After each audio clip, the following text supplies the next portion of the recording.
हमें ये तो पता है कि आत्माएं अपनी अधूरी इच्छा पूरी कराने के लिए लोगों को सताते हैं या तो उनके सपने में आते हैं। पर क्या होगा जब एक माँ की इच्छा अधूरी रह जाए। ये लड़का एक लाइव शो में जाता है जहाँ पर उसके साथ और उसके दोस्तों के साथ जो कुछ भूतों के किस्से हुए थे वो सुनाता है। पहले तो वो खुद की और अपने दोस्तों की फोटो दिखाता है और उनके नाम सतु, दुआ, टिंगा, लीमा और खुद का नाम इम्पथ बताता है और कहानी बताना शुरू करता है। वो बताता है कि हम एक ट्रिप पर जा रहे थे जो कि बड़े बड़े सिटीज में ना होकर जंगलों में थी। बड़े बड़े पहाड़ों पर घूमना, घने जंगलों में जाकर वहाँ की नेचर की खूबसूरती को देखना हमें पसंद था। पर ये ट्रिप उनके लिए जानलेवा बन जाती है। जल्द ही उनके साथ पैरानॉर्मल एक्टिविटीज होना शुरू हो जाती है। रात को एक लड़का नहा रहा होता है पर तभी उसके पास एक आदमी का भूत बैठा होता है जिसके सर पर ब्लेड लगा होता है, जिसे कि हम आगे ब्लेड भूत के नाम से जानेंगे। पर जैसे ही वो पीछे देखता है तो उसे कुछ नहीं दिखाई देता। पर वही लड़का सुबह पेशाब करते टाइम दारू पी रहा होता है तो वही ब्लेड वाला भूत आके उसे पीछे से पकड़ लेता है और उस लड़के की जेब में एक पुड़िया रखी थी उसे फेंकने को बोलता है क्योंकि वो पुड़िया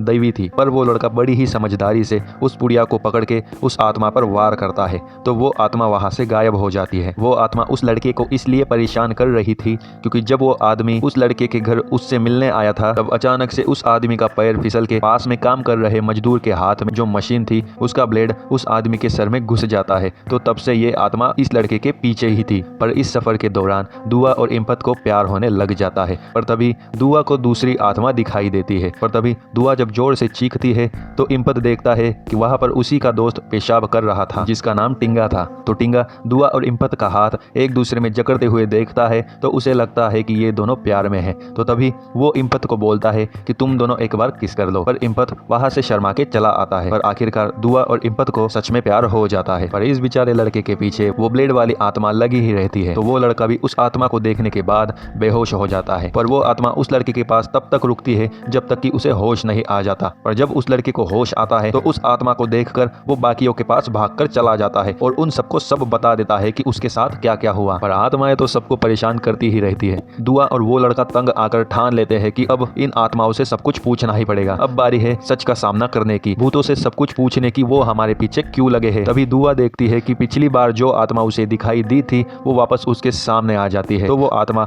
दुआ से क्या कहती है ये जानने से पहले सब्सक्राइब कर दीजिए और लाइक ठोक दीजिए। तो दुआ बड़ी ही हिम्मत के साथ उस आत्मा के पास जाती है तो इम्पत भी उसे इस बार सपोर्ट करता है कि जाओ तुम। पर जिस आत्मा से दुआ डर रही थी वो असल में उसकी माँ ही थी। उसकी माँ उसे बताती है कि मैं जब जिंदा थी तुम मुझे एक लॉकेट देना चाहती थी, पर वो लॉकेट देने से पहले ही मुझे इस दुनिया से जाना पड़ा। पर मैं तो तुमसे बहुत प्यार करती हूँ, तुम्हारी हर चीज मेरे लिए बहुत ज्यादा कीमती है। तो वही लॉकेट लेने के लिए और तुम्हारे बचपन का भूतों का डर भगाने के लिए मैं वापस आई हूँ। जब दुआ अपनी माँ को वो लॉकेट पहनाती है तो उसकी माँ की आत्मा खुशी खुशी मुक्त हो जाती है। दोस्तों अगर आपको ये वीडियो पसंद आ रहा हो तो लाइक ठोक दीजिए वरना मैं भी आत्मा बनकर तुम सबको सताऊंगा। पर दूसरी तरफ उसके दोस्त भी आत्मा से भागते रहते हैं। तभी दुआ और इम्पत उनको बताते हैं कि उनसे डरो मत, उनकी जो ख्वाहिशें हैं वो सुन लो। तभी बड़ी ही हिम्मत करके वो लड़का उस ब्लेड वाले भूत की तरफ देखता है। वो लड़का उस आत्मा से पूछता है कि तुम्हें क्या चाहिए। तो वो बताता है कि यार